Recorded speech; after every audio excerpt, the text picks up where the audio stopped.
So we will pay homage to the Buddha by reciting the Namo Tassa 3 times. Namo Tassa Bhagavato Arahato Sama Sambuddhassa.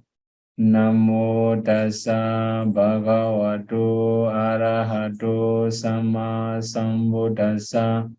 Namo Tassa Bhagavato Arahato Sama Sambuddhassa. So today we are going to talk about Ānāpānassati, the part 2. So as we have already learned in Visuddhimagga, we have to repeat previous statements. So last week we have already talked about skills, knowing how to focus on the breath. Then we have to remember how to focus on the breath. Then knowing how to maintain focus on Anurakkhana. We also have to know how to maintain focus on the breath. Then knowing how to prolong or improve, we call bhavana kosala. As long as we can know how to maintain and how to improve, that's good enough for practitioners. So we have to move to the next one. That is about simile of a pauper who acquires a treasure of gem. So similarly, when we are going to meditate, we have to guard or we have to protect our meditation. Like a pauper who acquired a treasure of gem. He realized how difficult to get a treasure of gem. He will guard and love it. And other affections and feeling reverence for it, he appreciates the value of the gem. Similarly, in our practice, we also have to remember protecting life and protecting the breathing meditations. So now, okay, we have to continue the next one. Ānāpānassati. Actually, this one is very common in Buddha's teaching. We can find in many different places.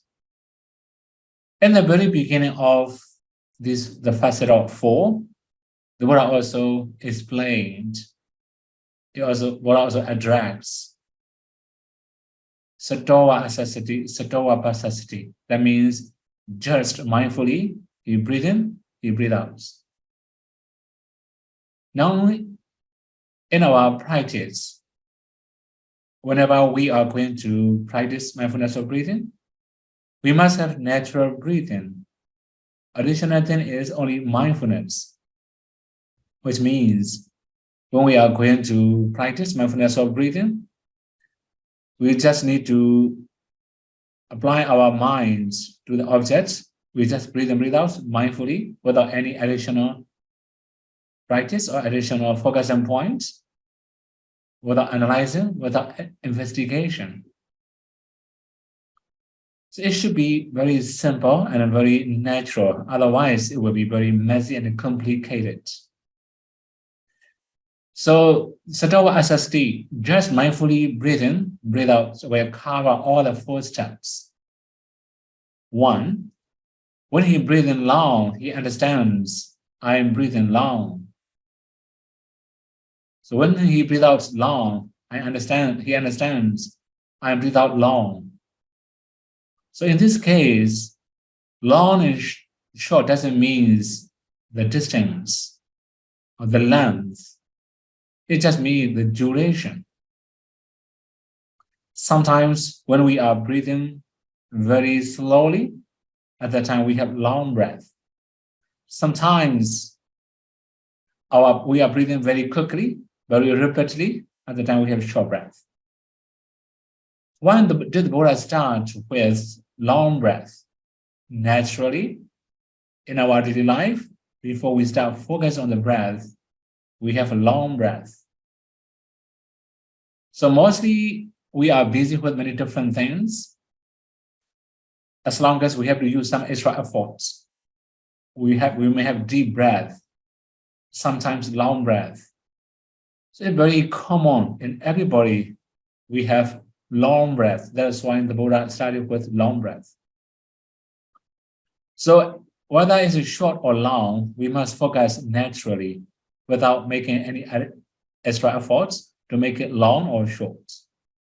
Then 2, when you breathe in short, he understands, I'm breathing short. When you breathe out long, when you breathe out short, he understands, I breathe out short. That is second steps. Gradually, our breathing will become subtler and subtler. So in the very beginning, we may have short breath. Sometimes when we are very tired, we don't have enough breathing, so we have to open our mouth and we have to breathe and breathe out, both nose and the mouth together. Gradually, when our breath becomes very subtle, it will be very short. Naturally, it will become shorter. So we have to focus short breath or long breath as a beginner. Although we say short and long breath, but we must not forcefully make it short or long. If we create or force, we'll get tired and exhausted within a few minutes. If we control our breathing to make it short or long, then we feel suffocating and more difficulty for improvement. So briefly, when we talk about short breath and long breath, it must be natural. Sometimes we are breathing slowly, sometimes we are breathing very quickly. We have to know it naturally. Count 3. When unsure breathing, experiencing the whole breath body, as we have already understand, we are breathing. Here we just talk about whole breath body. Although we say whole breath body, then sometimes people misunderstand the Pali word. Sapa kaya pati-samvedi. Sapa means every or all over. Kaya means the body. Pati-samvedi means knowing. So many people misunderstand, so we have to know the breathing all over the body. That's when there are many different instructions about these steps. But in reality, here, sankhara means breathing. We call asasapasasa, kaya sankhara in Pali. That means in breath and out breath is called kaya sankhara. So in the sense of sabakaya pati-samvedi, here kaya means kaya sankhara, which means in breath and out breath. So unsure breathing, experiencing the whole breath body. Mostly, if we don't use breath, people misunderstand whole body. That's he trains. This is the first steps we have to know. Although we say whole breath body, it doesn't mean from the nostril to the abdomen, abdomen to the nostril, right? And the second sentence mentioned, I shall breathe out, experiencing the whole breath body. That's he trains. So we have to know in our breath on the touching point. Later we will talk about the simile. Okay, here I should also introduce the simile, like a wood cutter. When we are going to cut a wood with a saw, like a hand saw, we will push and pull until we can cut the wood. We don't think about the teeth of the saw going far or going nearer. We just focus on the touching points where the teeth of the saw touch the wood, in order that it may not miss the touching point. Sometimes, if we are unclear, if we are unclever or not very clever, we will cut the wrong place. So, which means the teeth of the saw will touch the wrong place. Similarly, now when we are focusing full breath body, we have to emphasize focus on touching point. Now we have to know the out breath from the very beginning to the end. The in-breath from the very beginning to the end. So if we can know like that, we are practicing the 10 steps. Especially when we have very many thoughts, we have to focus whole breath body. At the time we have extra alert, extra mindfulness. That is why we may have less wandering thoughts. This is also important to practice. Then the next one is unsure breathing, tranquilizing the body formation. Thus he trains. Unsure breathe out, tranquilizing the body formation. Thus he trains. So in Pali it mentions Pasambayang Kaya Sankaram. Here we have already talked about Kaya Sankara in our previous passage. Kaya Sankara means in breath and out breath. In Pali, Asasa Pasasa Kaya Sankara. So which means the in breath and the out breath is called Kaya Sankara, body formation. So in the 4 steps, it mentioned unsure breathing, tranquilizing the body information. Body formation, which means we have to make our breath settle. Then also unsure breathe out, tranquilizing the body formation, thus he trains. So in the very beginning, we may have gross breath. Gradually, our breath will become very settled. Now we have to know settled breath naturally, without controlling, without forcing. It will be easier for us to maintain well. Then again, we also have to know something about satiety here. And the 3rd stage and the 4th stage mention satiety. What does it mean, satiety? Satiety means making an effort to know the whole breath body, or to know or to tranquilize the breath. So here in this case, when we talk about satiety, I mean his mindfulness associated with knowledge. He also gives us reference from his explanations. This restraints by mindfulness and effort. Actually, we have many different types of restraint. Here we can say is restrained by mindfulness and effort. We must be mindful on the breath. Also, we must make an effort. The restraint is a morality training. It brings concentration and wisdom. So if we are mindful, if we have right efforts, we can concentrate better. Sometimes when we have very strong concentrations, when we can attain jhana, for example, we can continue practicing vipassana. We can also attain the wisdom. Although we are focused on the breath very simply, so we are practicing mindfulness together with efforts. Also, if we say restraint, this is also called morality. Then morality also can bring concentration. Concentration also can bring wisdom.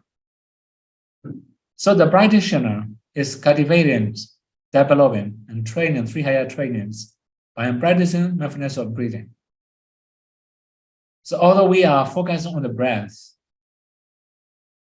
which means we have restraint because of mindfulness. The restraint is a morality. It can bring concentration. Concentration can bring wisdom. So we are practicing 3 trainings. Okay, move to the next one. Pasambayam. The next one. Pasambayam, tranquilizing the breath. Before meditating, the breath is a gross because the mind and the body are not tranquilized. After starting meditation, the mind and body become tranquilized and breath becomes settled. So actually it mentioned many different things about settled breath according to the conditions we have. We can find the same things in Majjhima Nikaya. We can also find the same things in Samhita and Samatha-Vipassanā commentary. It will be subtler and subtler according to the stages. For example, the first jhana upachara and the first jhana. So in the very beginning, we have cross breath. When you can see the nimita, it will be subtle. When we can attain active concentration, it will be subtler than previous stage. Then again, when we attain jhana, compared to active concentration, it will be subtler. Similarly, upachara of second jhana in the second jhana, upachara of third jhana, or in the third jhana, and so forth. It will be subtler and subtler gradually. That is why we have to understand everything normally.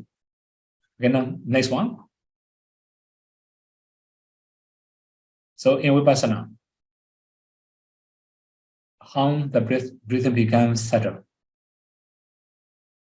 In Samatha, we have already talked about acid concentrations in the first jhana, and the second jhana access, and the second jhana, and so forth. Now in Vipassana, we may have many different steps.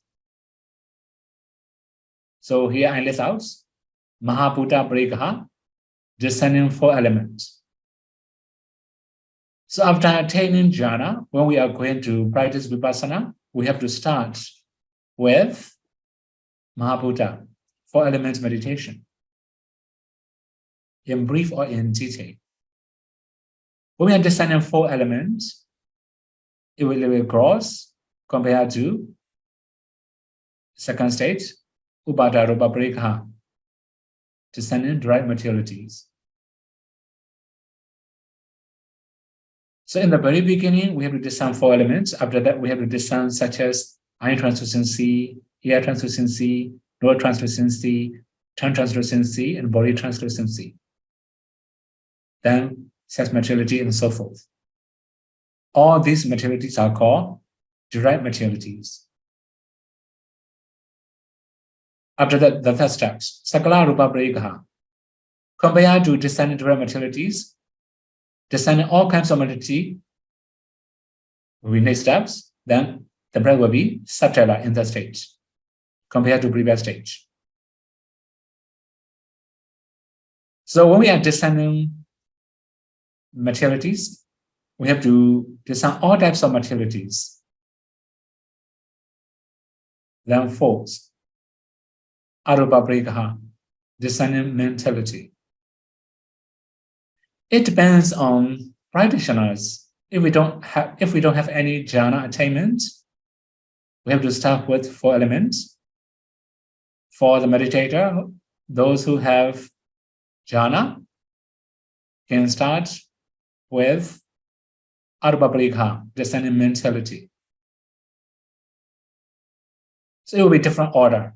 Anyway, when we are descending mentality, compared to previous stage, it will be subtler. Then 5, Rupa Rupa Parikaha, descending mentality and materiality together. At the stage, it will be subtler than descending mentality. Okay, the next step. 6, Patvdh Parikaha, descending causes.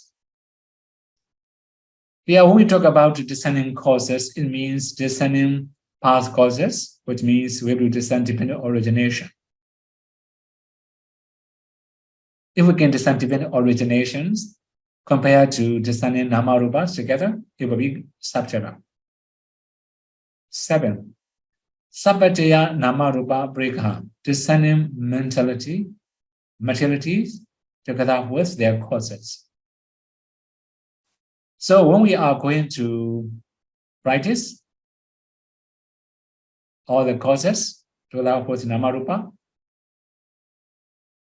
at the state, it will be subtler than previous one, descending causes. Then 8, Lakkhana Ramanika Vipassana,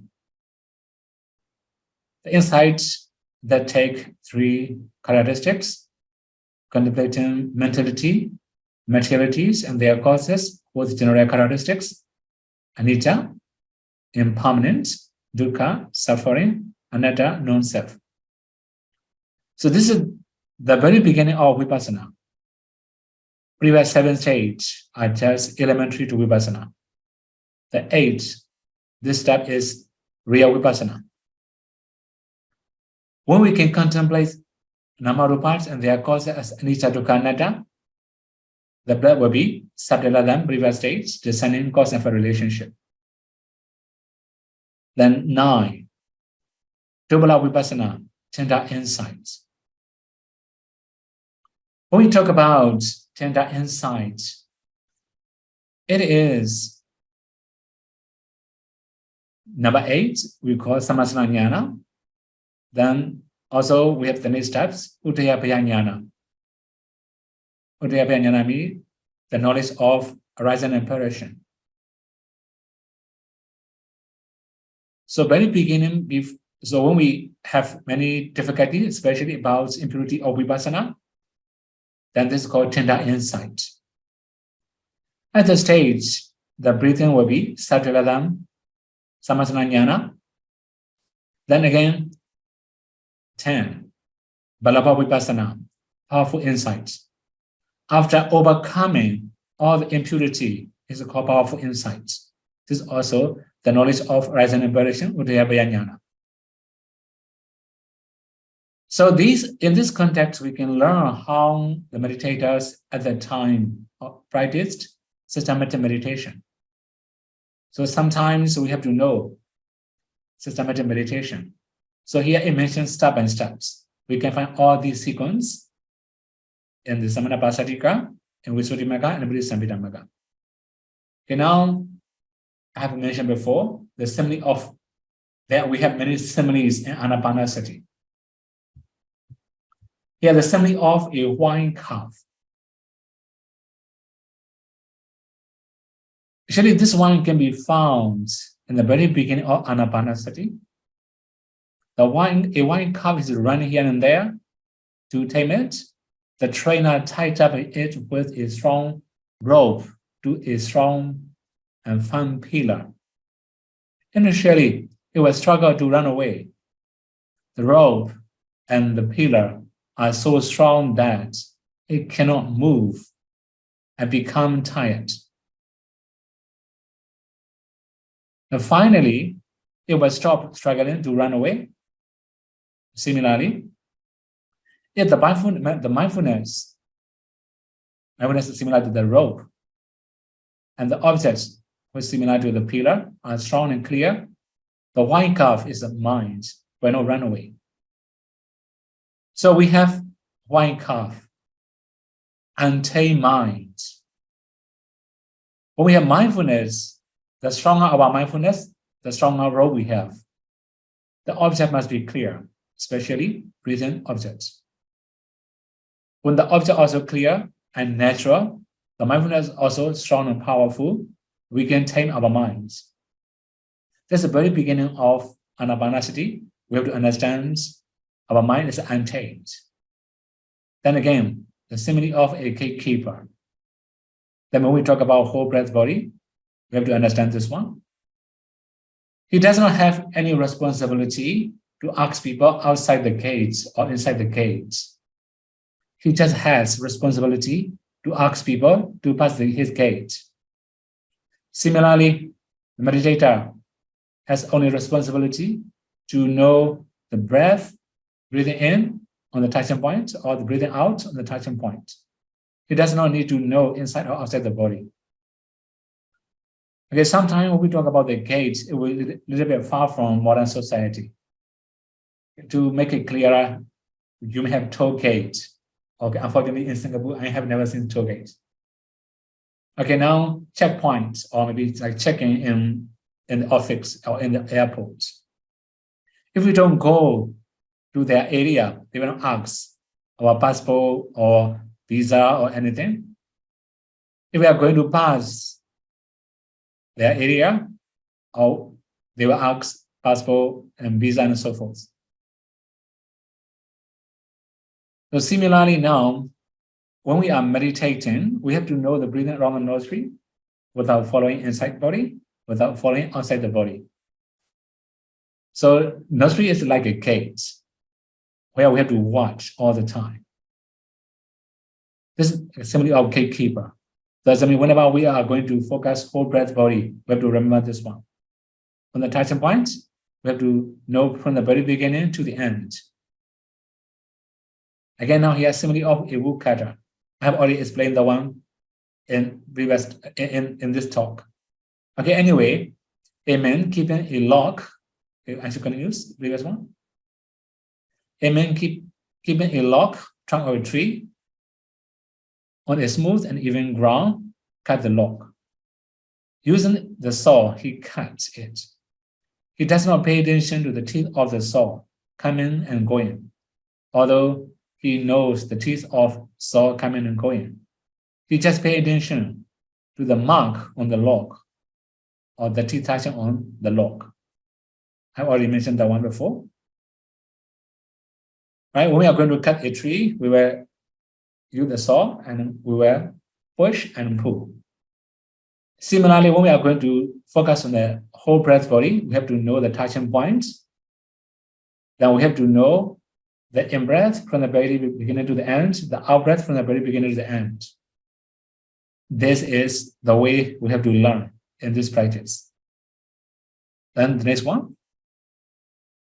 What's the right efforts for the practitioners? So it's a heavy mind and a heavy body. Heavy mind means readiness to meditate. The right effort can subside into of thoughts. That's the proof of right effort. Okay, now you may remember Samatha-Vipassanā Sutta. It's explained in special area in India, Taman. Because the weather there is very good. People in the area is also very healthy. They are very bright. They have good nutrition.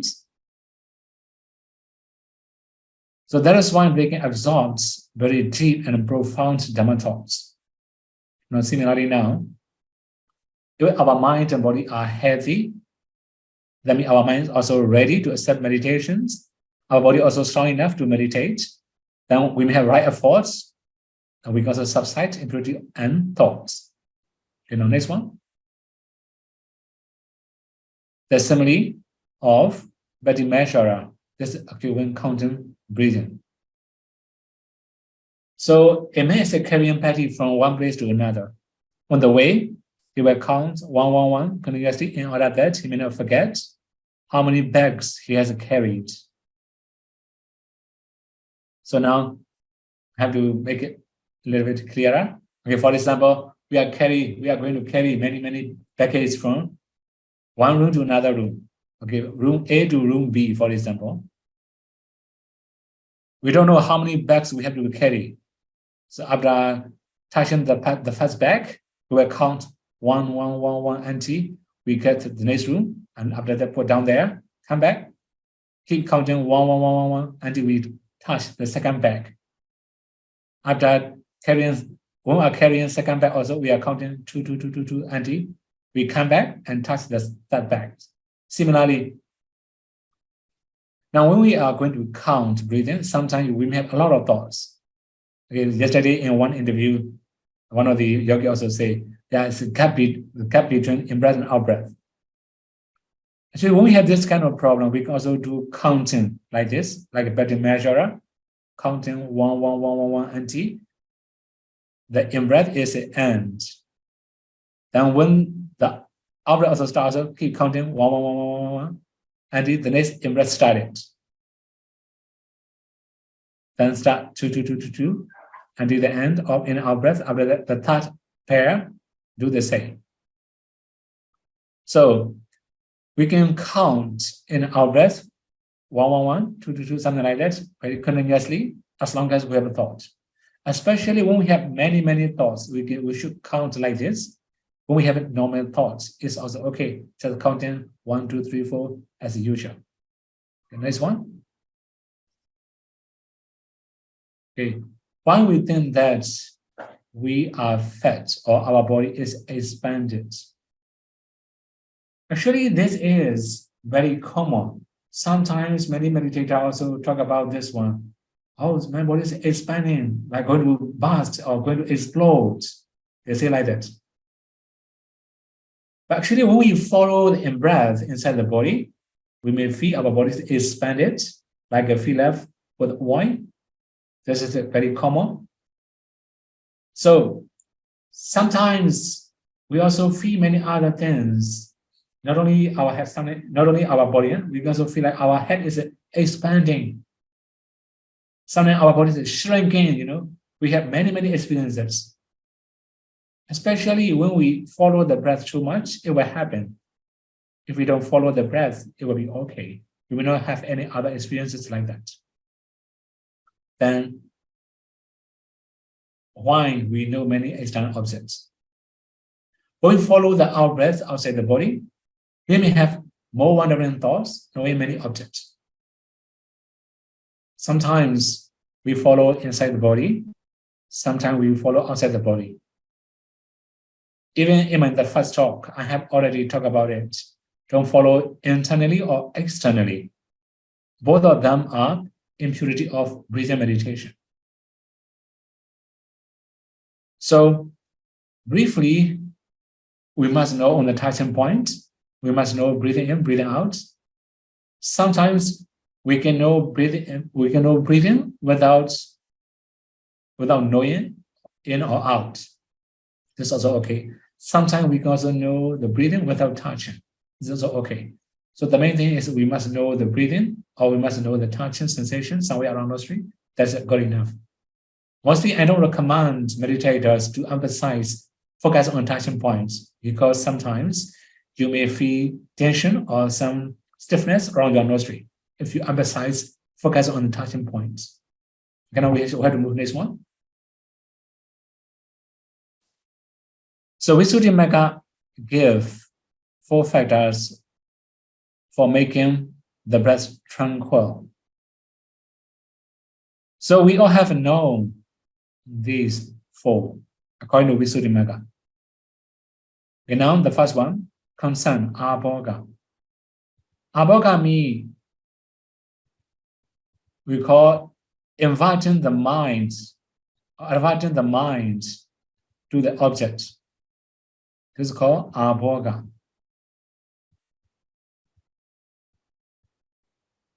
So sometimes our mind is not ready. That is why we have to invite our minds to know the breathing, to know the tranquility. So if we cannot invite our mind to tranquilize, sure, it will be very cross. Although we say inviting, it doesn't mean you have to forcefully make your mind or your breath tranquil.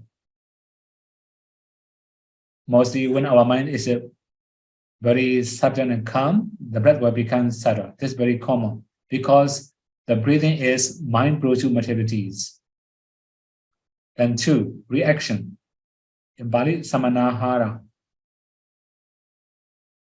Yes, samanahara also ravagins the mind repeatedly to tranquilize the breath. Of course, we have to do many times to tranquilize our minds or our breath. This is also important. If we can tranquilize our minds, if we can ravage our minds to tranquilize our breath again and again, then it will be easier. Then 3, intention, manasikara. Actually, manasikara means keeping tranquility in the minds, or keeping the breath to tranquilize in the mind. So whatever we are, we must remember that we have to tranquilize our minds and our breath. Then 4, Pachavakkhana, reviewing. This is like investigating the breath to tranquilize. So mostly we don't recommend in the very beginning of sitting, especially for investigation. The more we investigate, the more we have doubts. But for tranquilizing, then when we investigate or when we analyze, it will become subtle. So sometimes there are some meditator, they say, my breath disappears very easily. So at the time, we have to check whether we have very many investigation or not. Sometimes because of analyzing investigation, our breath becomes very subtle and also it disappears very easily. So when we have very much subtle breaths, don't analyze anymore, don't investigate anymore. If we investigate, it will disappear. It should be very simple. So just keep knowing subtle breaths normally without making any extra efforts or without analyzing, without forcing too much. If we force, it will disappear. If we analyze, it will disappear. Also, because of using very strong energy, it can disappear very easily. Not only that, when we have a lot of thought, also it can disappear. Then we have to move next one. 3 types of nimita. So when we are practicing mindfulness of breathing systematically, or if we are skillful enough, you can start seeing the lines. There can be different experiences according to personality. There are many meditators, they start seeing the nimita before they see the light. Majority of people can see the light first, after that they can see the nimita. So the light is not nimita yet. Then, okay, here we have 3 types of nimita. Parikamma nimita, the preparatory sign. So this one is a little bit dim color. It can be different color. For example, like a white color, it can be like a smoky gray color. But for about yellow, it can be like a yellowish, a little bit dim. If red, it can be reddish, dim. 2, Ugha nimita, the taken up sign. It will be a little bit brighter. If white, it can be a little bit white. Yellowish also, it can be a little bit brighter yellow. Red also, it can be yellow, reddish. It depends on our perception. We may have different color, different shape. Whatever shape or whatever color, it doesn't matter. Keep doing the breathing. Mostly in the very beginning of nimita, it's not very stable. It's changeable according to our perceptions. Whatever color, whatever shape, whatever location, don't think about it. Just keep doing the breathing. It doesn't mean we have to ignore the nimita. We can also see the nimita. We can also see the light background. We can also keep doing the breathing continuously, simultaneously. Then 3, Patipaka nimita, the counterpart sign. That one is actually very bright, like the moon, like the star, like the sun. When we have very bright light or very bright nimita around nostril, sometimes your breath and nimita were unified, which means as soon as you focus on the breath, your mind naturally knows the nimita. So at the time, just keep knowing the nimita. Don't think about the breath anymore. Now we also have to introduce the next one. That's 3 types of concentration.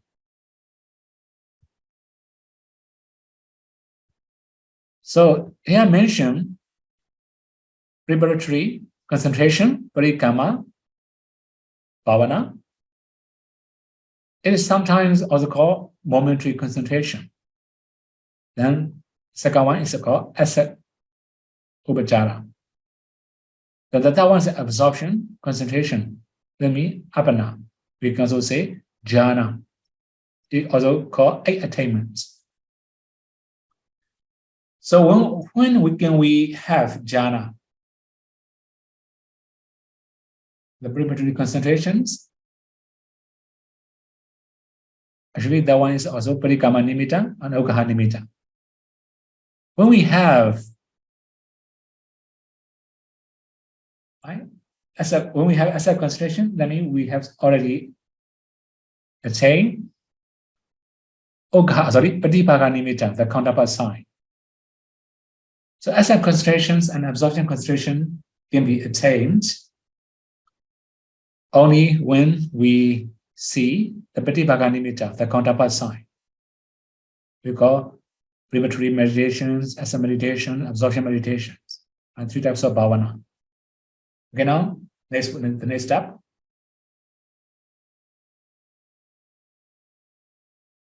Power of patipaka nimita. So what is it? The power of Pratipagga Nimitta. When the Pratipagga Nimitta appear, the hindrances and the defilements are subsided. This is also the power. So in the very beginning of sitting, from time to time, we may have hindrances and defilements. When we have very powerful Pratipagga Nimitta, all the hindrances disappear, defilements also disappear.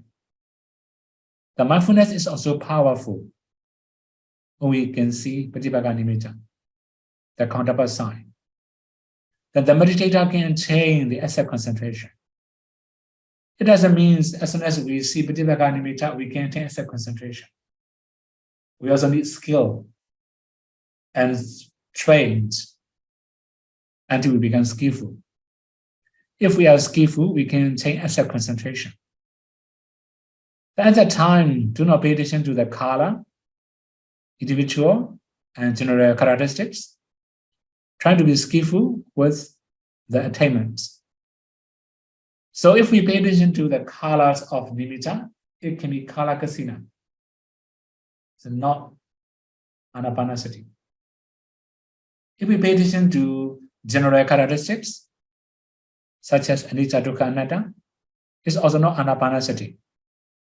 If we pay attention to individual characteristics, such as hardness, roughness, heaviness, softness, lightness, and so forth, this is also not Ānāpānassati.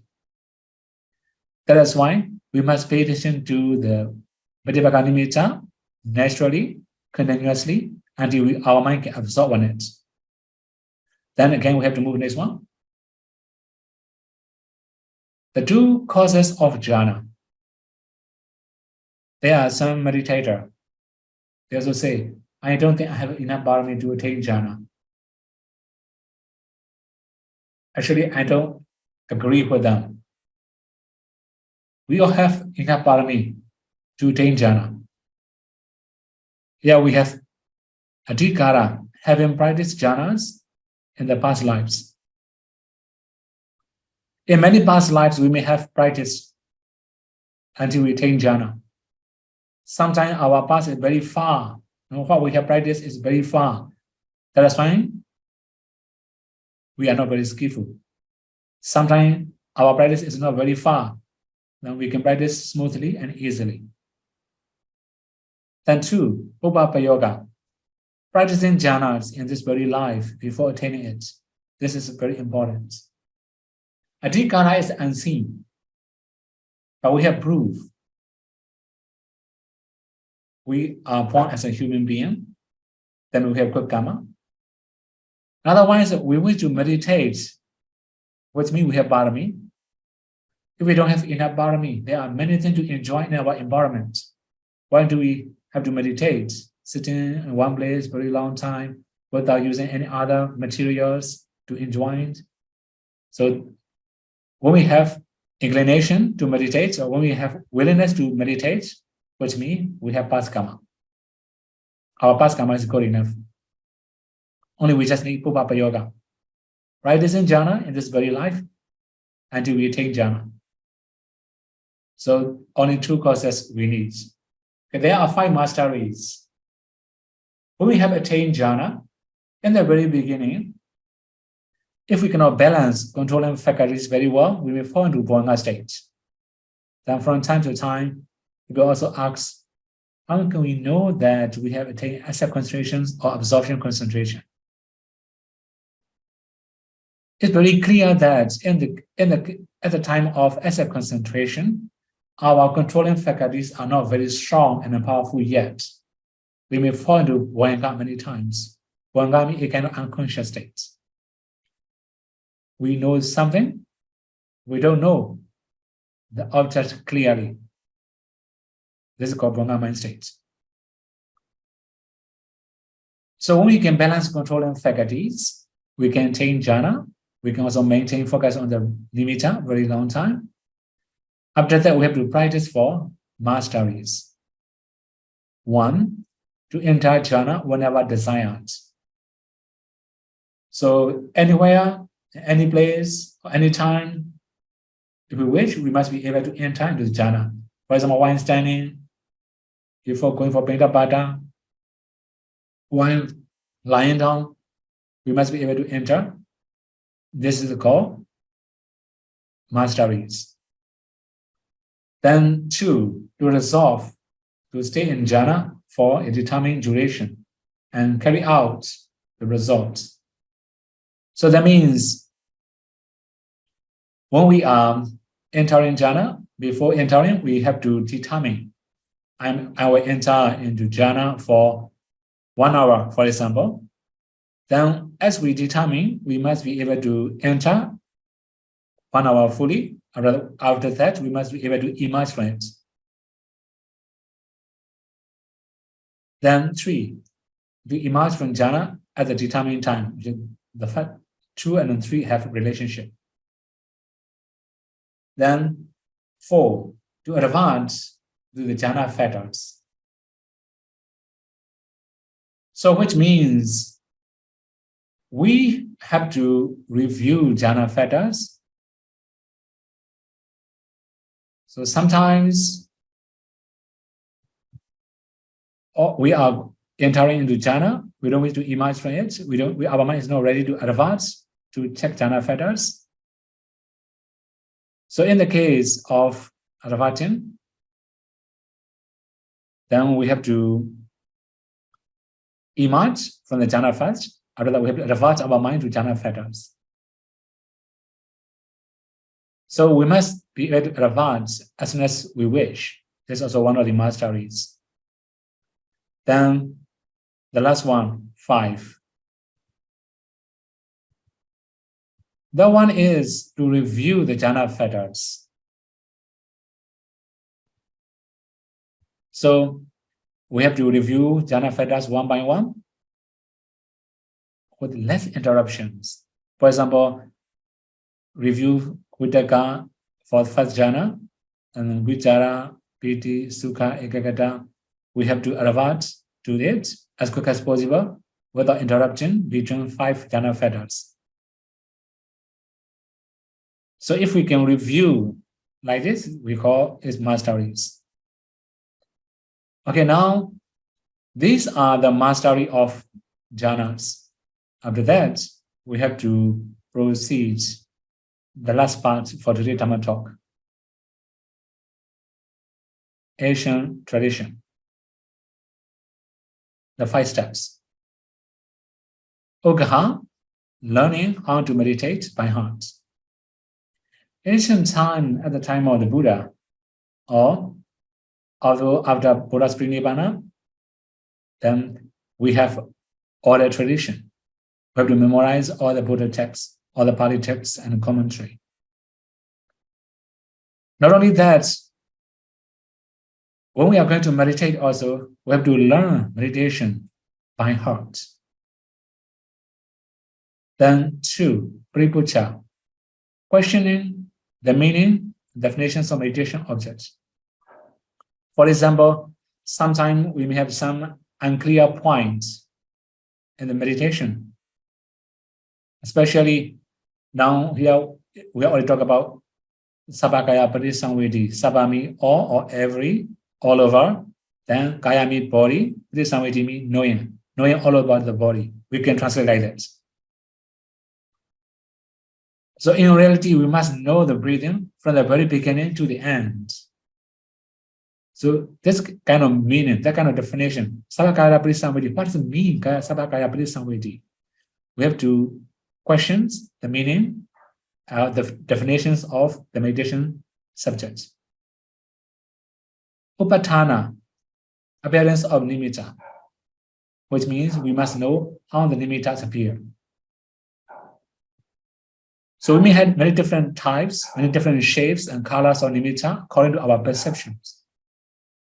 Then we also have to know in which situation we can see the nimita. How long does it take to see the nimita? Okay, now many people also ask this question. How long does it take to see the nimita? Mostly I answer this kind of question. It does not come from duration, it just comes from the skill. If we are skillful, within half an hour, 45 minutes, we can see the nimita. Our mind and breath become very harmonious. We can know the breathing effortlessly. Without any thoughts, sure, it was possible to see the nimita. So we have to know the appearance of nimita. Then 4, apana, complete training or attaining jhana. How one attains jhana. So we have to know how is jhana, how we can attain jhanas. Actually, we have already explained many things about jhana in Visuddhimagga class. There are many things to overcome. For example, when we attain jhana, we can overcome 700 results or 500 results. Then 5 jhana fetters become very obvious. They are working very well, something like that. So there are many explanations about jhanas. We have to know all these things. The 5, lakkhana, noting the nature of meditation subjects. For example, this kasina has this kind of nature. So these are just about kasina. Similarly, when we are going to talk about Ānāpānassati, we also have to know the same things. Right? For example, Ānāpānassati, we have to know the concept breath. Last Dhamma talk, I have already talked about what means concepts, right? We have short and long breaths, whole breath body, or tranquilizing breath, something like that. So these are concepts. Concept means, we can say, the conventional truth. In the sense of ultimate truth, we don't have short and long. So when we are practicing Ānāpānassati, we must know concept breathing. Sometimes we have misunderstanding of concept breathing. So sometimes people also misunderstand. Concept means is a fake breath or mind-made breath, something like that. In reality, breath is breath, not mind-made. It's mind-produced already, right? So the breath is a concept. We may have many different types of concepts. But anyway, now, when we talk about short and long, that's called comparison, comparative concept. Anyway, so these are ancient learning traditions. In modern society, we don't use all these methods. We have booklets. We will bring our books and we will read and practice. It's very easy, right? Very convenient. Now it's easier if we have telephone. Right? We can bring our telephone. In my telephone, I have a Tipitaka. I have a Visuddhimagga. Right? I have all the meditation manual in my telephone. But it's not really very good for reading, right? Because it's too small screen. So now people may have like iPads or tablets or maybe the computer, MacBook. We can use many different material, many different instruments for reading. Anyway, the main thing is we have to learn all these things until we can understand. Sometimes people ask, now I have learned meditation, can I meditate alone? Of course, if we have learned properly, we can meditate alone without teacher. If we haven't learned properly, if we don't have any knowledge about meditation, we should have proper teacher. We should not be alone in the forest. Okay, today we have already talked about mindfulness of breathing, second part. I will continue the third part and the last part accordingly. So may you all be able to practice the Buddha teaching as recommended by the Buddha or as instructed by the Buddha. May you all be able to realize by cessation and not suffering. DHAMMA Sambadam Punya Sambadam Sabbe Deva Numodantu Sabbe Buddha Numodantu Sabbe Satta Numodantu Sabba Sampati Siddhiya Idame Nyatinam Hodu Sukhita Hondu Nyatayo Idame Nyatinam Hodu Sukhita Hondu Nyatayo Idame Nyatinam Hodu Sukhita Hondu Nyatayo Idame Punyam Asavakaya asawakaya Waham hodu tu idame punyam idame punyam nibbanasa asa pajayo hodu hotu mama punya bhagam mama punya bhagam sapasatanam sapasatanam bhajemi ajemi ste sabhe sape me samam besamam punya bhagam punya bhagam labhandu labantu sadhu sadhu sadhu sadhu. sadhu sadhu